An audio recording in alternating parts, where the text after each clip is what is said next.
कभी कभी ज़्यादा होशियारी लोगों पर भारी पड़ जाती है। भारतीय जनता पार्टी ने ऐसा ही कुछ कर दिया है गुजरात में। गुजरात में उसकी एक गलती भारी पड़ने वाली है, जैसे एक गलती पश्चिम बंगाल में बीजेपी पर भारी पड़ी थी। जिस तरीके से उन्होंने तृणमूल कांग्रेस की प्रमुख और मुख्यमंत्री ममता बनर्जी को निशाना बनाया था और पश्चिम बंगाल में बीजेपी 2 डिजिट में सिमट गई थी, कहीं ऐसा ही गुजरात में ना हो जाए। नमस्कार, प्रेस जागरण में आपका स्वागत है। मैं हूं सिमरनजीत सिंह आपके साथ। हम आपको बताएं कि गुजरात में तेज तर्रार दलित नेता माने जाते हैं जिग्नेश मेवाणी, जो कांग्रेस के नेता हैं। हालांकि वो वडगाम से निर्दलीय विधायक हैं, लेकिन उनकी राजनीतिक राहें कांग्रेस के साथ हैं। चूंकि तकनीकी तौर पर वो निर्दलीय और किसी दल के साथ जुड़ेंगे तो उनकी सदस्यता खारिज हो जाएगी। ऐसे में वह कांग्रेस के साथ तकनीकी रूप से नहीं जुड़े हुए हैं, लेकिन उनका दिल और दिमाग कांग्रेस के साथ है, इसलिए उन्हें कांग्रेस नेता माना जाता है।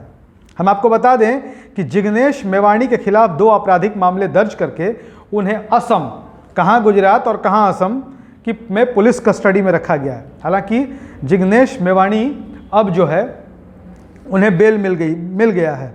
हम आपको बताएं कि देश की जानी मानी जर्नलिस्ट हैं आरती जयरथ, उन्होंने एक लेख लिखा है और उसमें उन्होंने कहा है कि गुजरात में इस साल के अंत में विधानसभा के चुनाव होने वाले हैं और ऐसा लगता है कि मेवाणी विच हंट का शिकार बन गए हैं।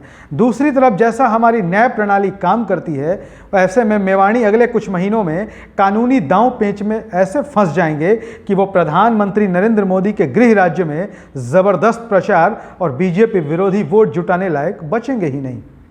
गुजरात भारतीय जनता पार्टी के नेताओं की बात करें तो निजी तौर पर गुजरात बीजेपी के भी नेता कहते हैं कि उन्हें नहीं पता कि असम पुलिस जिग्नेश मेवाणी के साथ क्या करेगी। कोकराझार के एक व्यक्ति जो साफ तौर से बीजेपी के हमदर्द हैं, उन्होंने मेवाणी के एक ट्वीट के खिलाफ एफआईआर दर्ज की है। मेवाणी ने पीएम मोदी की आलोचना करते हुए एक ट्वीट किया था।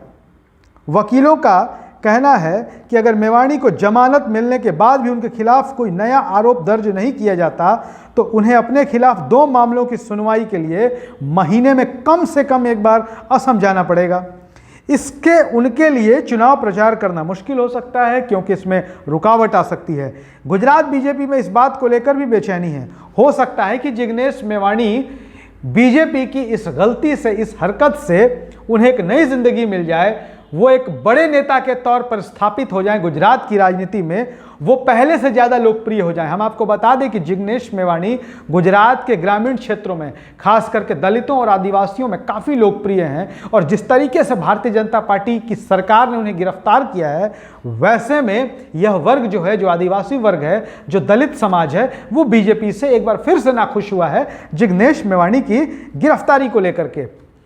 देश के गृह मंत्री अमित शाह और प्रधानमंत्री नरेंद्र मोदी, ये दोनों का राज्य गुजरात है और ऐसे में जिग्नेश मेवाणी का कद बढ़ना इन दोनों के लिए किसी खतरे की घंटी से कहीं भी कम नहीं है।